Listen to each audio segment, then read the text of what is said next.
What's up, America? This is Kim and Neil with Geauga Firearms Academy. Thanks for watching. Today we're going to do a gun review. And that gun is going to be the Beretta 92X RDO, and this is the G model, which we'll talk about what that means. I always like to break things down for newer shooters because I get a lot of students and, they're new to shooting and they don't really understand things. One of the things that makes this gun really unique and special is, unlike the other very common striker fires like Glocks and M&Ps that you're often going to see, it's a hammer fire gun, and it's both double action and single action. We're going to put a timestamp and a bookmark there, so if you guys want to skip ahead to the review, if you already understand double single action. For some of the newer folks out there to shooting, what does that mean? It's double single action. In double single action, just don't let that confuse you. It's very simple. That's how many jobs the trigger has to do. In double action, the trigger has two jobs. It has to both cock and release the hammer. It can also be shot in single action. So I'm going to pull the hammer to the rear, and now it only has one job, and that's just release the hammer. So how this gun operates is your first shot is going to be a double action shot. So it's going to be a long, heavy trigger. It's going to go both cock and release. Wait a minute. Why can't I have it in my holster in single action so I can just avoid all that? And that is a very scary thing that unfortunately sometimes we see people do. What Neil is talking about is some people will carry it around, just so you understand, when you go to load... Well, hopefully no one carries it around.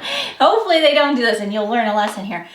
Is when you go to load it, obviously you load your magazine, you insert the magazine, and then you rack the slide. And when you do that, to put the round in the chamber, it's now in single action. You can see the hammer back here, which, yes, it's a really sweet and easy to shoot, nice trigger right now, but this is very dangerous, and this is not how you should carry it or put it in your holster. So we can't just shove that in the holster right now? It's a bad idea. The proper way to do it is that you use the decocker here, and we're going to show you a close-up here so that you can safely carry it around. And what it does is it brings the hammer to rest so that you can carry it. But would it have gone off just now? No. Oh, okay. That's another funny, interesting thing about Berettas is the decocker, that hammer falls really quickly. Some other styles, they are much slower falling hammer. It can kind of scare people if you're not used to it. Like the SIGs, for example. The 226 is a great example. You can actually slowly drop the hammer. It doesn't make any difference, but you can't, and there's no way to control the rate of fall on the hammer with one of these guys. So, as I was saying earlier, how this operates is your first shot, you're gonna, when from the holster, is gonna be a long, heavy double action. So it's gonna be a long, heavy cock and release of the hammer. And then all your follow-up shots are all gonna be single action because the gun's gonna obviously cycle. So all your follow-up shots are gonna be in single action, so a nice, short, light trigger. So, Kim, people are gonna ask, well, how does the hammer come back each time? So if I fire the gun, the hammer's still forward, so how does it work? Do you have to come over here and pull it back every time?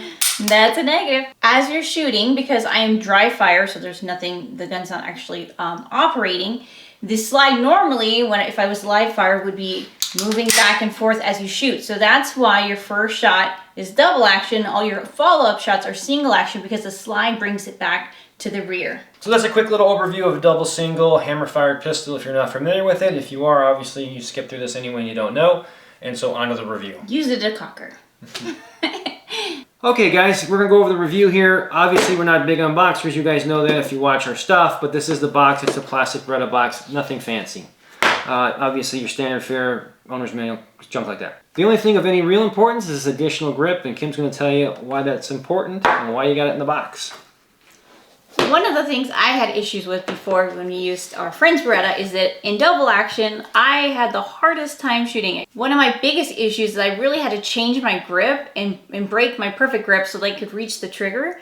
So in the newer model, they have an option where you can either keep that original hump, as I guess you would call it, in the back, or you can have this new slimmer. So it's a stretch, but I can shoot this in double action, unlike the previous And for all the technical geeks out there, that new grip is called the Vertex grip, which I like quite a bit, personally. The panels, of course, are removable, so if you don't like this particular grip that comes with the gun, any of the Beretta grips that will fit the 92 series should fit this.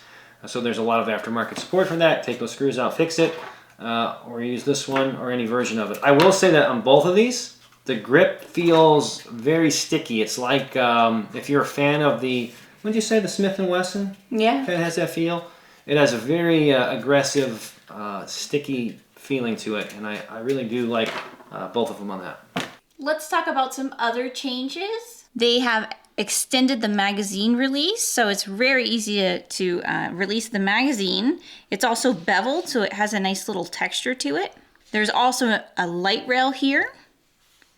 And as Neil mentioned earlier, it is optic ready. And they called it flared, but I wouldn't call it quite flared, but it is more flared than it was before the mag well. Another big change is the sights. So not only is it optic ready, but if you're an iron sights fan, before where you had a fixed sight, so you got what you got, now there's a dovetail front sight, and you can also change out the rear sight. It came with 2 magazines, and they are 15 rounds each, which is kind of unusual. You think that they would give you 17 round with a full-size gun. They call it a sand resistant finish to them, so it helps them fall out even in different environments. The other strange thing is that they only have 3 witness holes, so you only know when you hit 5, 10, or 15. Here's an aftermarket one from Metgar. It holds 20 rounds. You can see all these witness holes. I think this is more appropriate for that. From personal experience with 92, some people are really going to love the gun, and some people hate the gun. It's very iconic. I mean, it's been in the military for 30 years. Everybody's got a story, whether good or bad, on the gun. One of the things that I always had an issue with when it came to the Beretta 92 series, I always thought it was a great gun to shoot, especially in single action. And with a simple change of the hammer spring, the double action can actually be very nice too. The deal is this. This guy, the safety decocker, all right? This comes in 2 different, this is the G model, so this is a decocker only. In my opinion, the only way the gun should have ever been made. But again, it's just my opinion. For those that are familiar with the 92, this is nothing new to you, but for those of you that are new to this platform, this guy right here, the lever coming down, it was not spring-loaded like you see this happening right now. This is called the G model. It's a decocker only. What happened to me many times using this gun is that when I would go to rack the gun, my hands would come over, whichever method you want to use, but a lot of times they would inadvertently make contact with the safety lever. And what would happen on the original model is that would decock the gun, and it would stay in that lower safety position, which means that as soon as you drive back out to shoot the gun, the trigger would be dead. And that's obviously not something that you want, especially in a combat or self-defense type of gun. So the answer to that is this G version. And the G version is not a safety lever. So in other words, you can't just keep it in the safe position here and then the trigger is inert and it doesn't work. All this does is decock the gun and then immediately spring back. So in this case, if I had to insert a magazine or clear a malfunction or whatever the case was, and somehow my thumbs came up and made contact with obviously a slide mounted device, it's very easy to trigger that. It would automatically come right back as you just saw it there. So even if I, worst case scenario, decock the gun, it's still ready to go. As soon as I press the trigger, it's just going to be a longer, heavier trigger pull. But it will never go into a safety mode which deactivates the trigger, and I have a dead trigger the whole time. So in my opinion, for a combat or self-defense setup, I think the G series is the way to go. If you have a 92 and you're not aware of this, you can get a conversion kit right from Beretta, and you can make your safety and decocker a decocker only, which is, again, the code for that, their product SKU, if you will, is the G model, okay, the G. As promised, here we are with the 92X from Beretta. We're going to be putting some rounds down range and giving you guys our impressions of what we think, how this is going to run. Right now I got the TR1 light on it, which is one of my favorite lights. We're also going to be checking out a very cool target. We're going to do a full review on it, but I think you guys are going to like that too. We're going to do the same thing we typically do with these tests. We're going to be at 7 yards away. Just slow fire, just kind of get the accuracy. The one thing that's a big deal with a double action, single action like this, and any gun really, we want to make sure that we do some dry fire practice to get used to it. But obviously on this first one, we're going to have a long, heavy trigger pull, and then from that point on, we're going to follow it up with nice, short, crisp. I mean, as we talked about earlier, their trigger just has a little bit of movement there. There's the wall, and then a clean break. So we are gonna work this gun. So gas her up here, decock, back in, get some ear pro on so I still have some hearing left.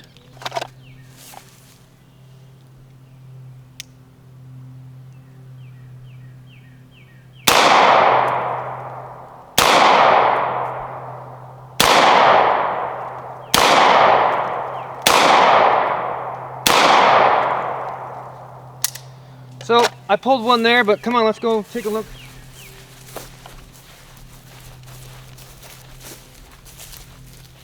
Obviously that was me, but all the rounds except for this one are all touching right there at 7 yards. Very accurate gun. I mean, as accurate as anybody's going to be able to shoot it, realistically. This target's pretty cool. We'll put the name up on there. We're going to do a review, but as you can see, no real holes here. We can shoot that 100 more times, and it's waterproof. It's made out of a rubber deal, so kind of cool. So let's do some more stuff with this gun and see what we think here.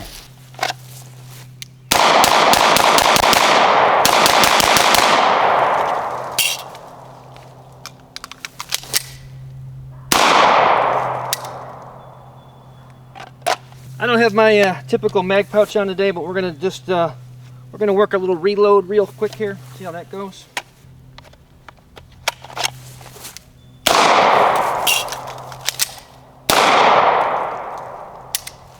Just getting used to that double action trigger. The first one comes out pretty long and hard compared. Not that it's a bad trigger by any means, but compared to the single action shots are just amazing. It's just an amazing gun to shoot.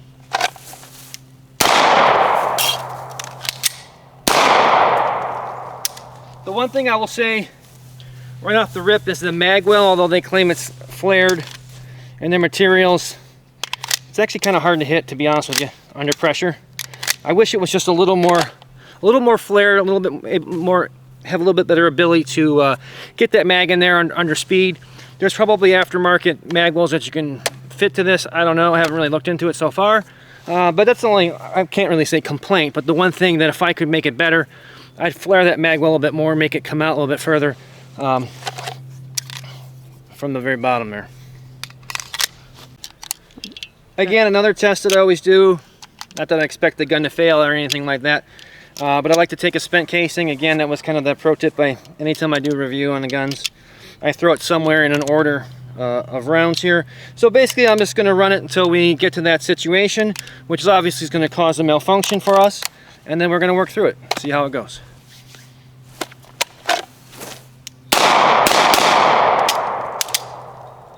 Oh, look at that.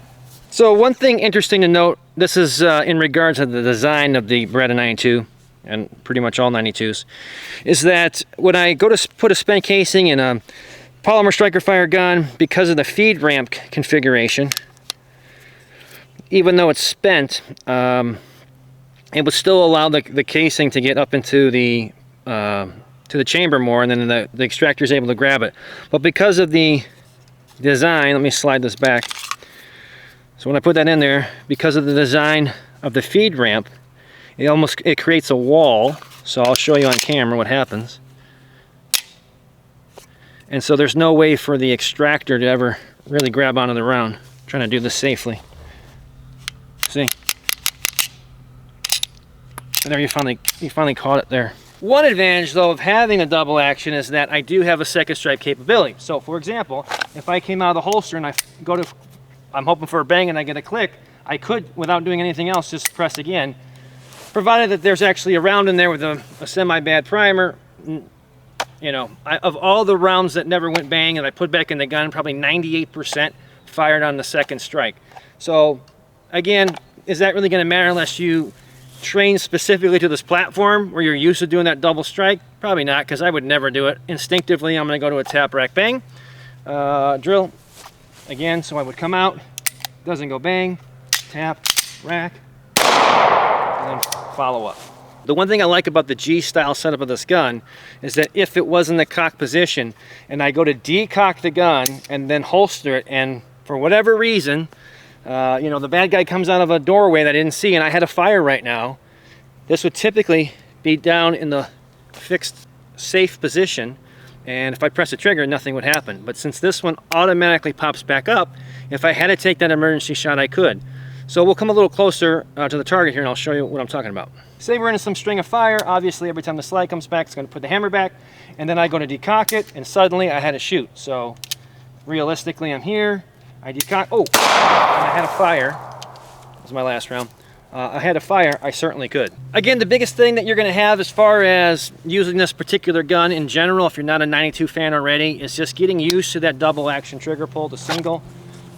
There's definitely, you can get a lighter hammer spring that makes a big difference, up to you. We gotta be smooth and consistent on that trigger pull. The next trigger pull is just amazing. It's like, it feels very 1911-esque if I had to put a name on it. It's very, very good. The reset is very short.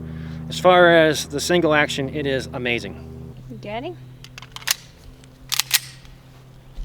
It's so big and barely reached the cocker.